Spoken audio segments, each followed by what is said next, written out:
Hey, this is Matt Pichet, the Fruitful Investor and your investing coach. And today's video is about the 7 ways to raise the value of a multifamily building. Now, before I get into those 7 tips, let's go over the differences in how we value a single-family rental versus a multifamily building, because they're completely different. With single-family properties, we raise the value by doing the pretty things. So paint, flooring, trim, cabinets, and the mechanicals like furnace, roofs, and electrical panels. These are the things that really raise the value because we as homeowners, who is likely your end buyer, care about this thing. We like a pretty home that looks good. Also, we value single-family rentals strictly based on comparable properties, comparable properties that's sold in the area that are just like that property. That's pretty much strictly how we value single-family properties. With multifamily buildings, it's completely different. It's all based on income. The more income your property generates, the higher the value it is. And that's because investors are likely, 99% are going to buy a multifamily building. We're talking about buildings that are 6 units and up. These are commercial / residential multifamily buildings. The rules I'm going to go over here don't really apply to units 5 or less, only 6 and above. But anyway, it's strictly based on income. So the more income you get, the higher the value of your building will be. Let's go over an example of this. So how we value a multifamily building is we look at the net operating income, which is all of the gross rents. So take all the rents and all the income that building makes through laundry, parking, all that, take all the income, and then subtract all of the expenses like utilities, vacancy rates, property managers, landscapers, snow shoveling, all the expenses, not including the mortgage payments. We don't include the mortgage payments in the expenses because that can change between buyer to buyer. Okay, depends on how much you put down, the interest rate, so that can be totally different from buyer to buyer. Whereas the utilities and all the expenses that I mentioned before are going to be the same for every buyer no matter what. So that's why we use that to get a net operating income. So all of the income minus all of the expenses except the mortgage pay down or mortgage payments. So we take that and we divide it by the cap rate, which is the rate of return on the building, which then equals the value of the building. This is strictly how it is. Comparable sales of other buildings do play a little part. The condition of the building plays a good part, but it's strictly based on the income, especially when we start going over 20 units, 30 units, it's all income. That's all that matters is income. Okay, so let's do an example of this so you can see this in real life. So let's say our net operating income on a 20 unit building, let's say, is $100,000 a year. Okay, so we take all the income, all the rents every single month, we subtract all the expenses, we're left with 100 grand net before mortgage payments. Now we divide it by, let's say, a 5.5% cap rate. So in Kitchener-Waterloo, I'll give you a general example. It varies a little bit, but general. So an A-, B+ good building in a good area is going to be around a 5% cap rate. A 5% cap rate is technically a very good building in Kitchener-Waterloo and Cambridge. So, and then we go to the far end, a C-, C+ building. That cap rate is going to be around 6.5%, 7%. So that's kind of a struggling building. That's just a general rule of thumb, but generally that's what the cap rates are. And the cap rates are strictly based on area. This is the most important one. So if you have an A+ area, that's going to lower the cap rate. So lower the cap rate, higher the value of the building. Higher the cap rate, lower the value of the building. It's kind of, I know, a little weird from single family, but that's how it is. So let's say we have this 20 unit building in a fairly good area in Kitchener, downtown Kitchener, with a 5.5% cap rate. So as a buyer, if you're looking for a property, you're going to tell your realtor, I don't want to pay more than a 5.5% cap rate. So this is how we're going to value this building. Okay, so the realtor would get the net operating income divided by a 5.5% cap rate, which would give a value of $1.8 million pretty much. So $1.8 million. So that's strictly really how we value multifamily buildings. I had to show you this because it's important for the next 7 tips I'm going to give you. You're going to see how it affects this. But just know that the more income your building generates, net operating income, the higher the value of the building. So what we want to do is jack up that net operating income. So let me just erase this quick, and then we'll go over the 7 ways you can increase your multifamily building. Put that here. So number 1, first way we can raise the value of a building is to renovate the common areas. So this is huge, and I see a lot of sellers totally screwing this up. Okay, the common areas is the first thing your potential tenant is going to see when they walk in the building to see it, and it's going to dictate, kind of how long they stay. If they walk into a crummy area every night before going to their apartment, they're not going to feel too good about living in that building, and they're likely going to want to leave. So if we can renovate that, wow them right when they walk in the building, we can potentially ask for a higher rent.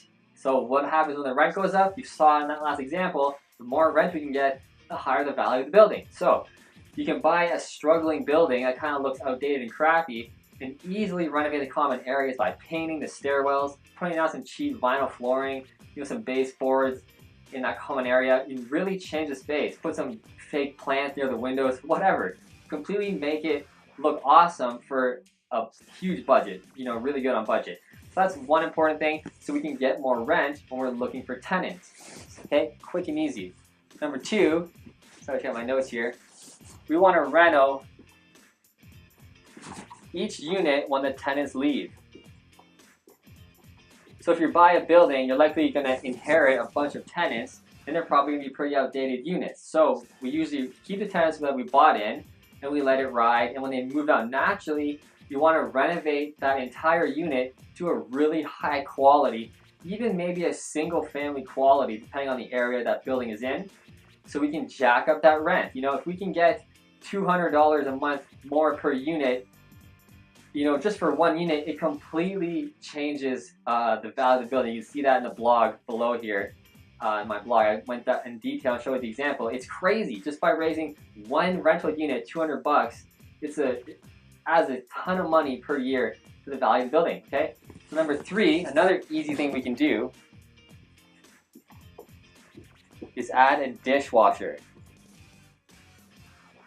And I'll show you an example of this. This is such an easy thing, but can really raise the value of your building. It's crazy. Okay, so let's say we add a dishwasher in the unit. When a tenant moves out, we renovate the whole unit, and we just slap in a dishwasher. Now that dishwasher alone, let's say, will add $30 a month more in rent. Just from that one dishwasher, we can ask $30 more per month in rent.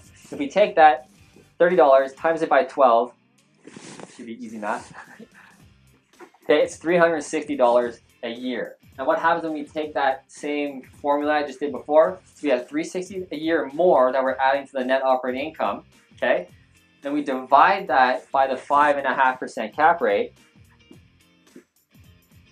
That alone that we just did, make sure I get this right, adds $6,545 to the value of the building, just like that. So let's say this whole installation cost us $750. We paid $500 for the dishwasher, and we paid $250 for a handyman to install it. $750. We just added $6,500 to the value of our building. Is it worth that expense? I think so. Every unit can get that easily added. So let's go on to number 4. So you can see how fun it is once you start getting to multifamily compared to single family. It's just straight business. The more money your building generates, the more money greatly is going into your pocket. Especially if you have a larger building, it starts to compound even more. Okay, so number 4. Split the hydrometers. Huge. Okay, split hydro. If you buy a building and all the hydrometers are not separated and you're stuck paying all those utilities, it might be a good idea to split all the hydrometers right away when you buy the building, or maybe later on. But the more we can pass an expense onto the tenants, again, the more net operating income will go up. And especially here in Ontario, where hydro rates are rising pretty, steeply, you want to pass that expense on your tenants as fast as possible. The more money you're bringing in, again, the more value of the building is going to skyrocket. Just want to make that clear because it's really fun. Okay. Number 5. Install low flow toilets. Again, this can make a huge difference. If you spend, the toilet's $150, you pay a plumber $100 or whatever, $250, $300 to install a new toilet per unit. If you're going to pay $10 to $15 less a month in water because of that toilet, that will add up and it will definitely be worth the expense. You can do the example on the net operating income I showed you. Do that example, you'll see how it's going to compound and greatly raise the value of your building. Number 6, pay long-term tenants to leave. So the thing with multifamily buildings is that tenants tend to stay a long time. They can stay up to 10, 15, 20 years. Okay, that's not good for rent. Okay, if you inherit a 20-year tenant who's been there, they're probably paying a really low market rent. Now, if they have no plans of leaving, you can definitely keep them if you want a nice, easy business. They're already there. That's cool. You can let it ride. But if you really want to flip that building and jack up the value before selling, it might be a good idea to pay that tenant to leave so you can fully renovate it and get that top market rent. Because you know what happens when you do that. So maybe paying them, $500, $1,000 to leave might be worth it in the long run. Actually, I know it will definitely be worth it in the long run. Okay, so that might be an option too. 7, what's the last one here? Oh, this is a good one.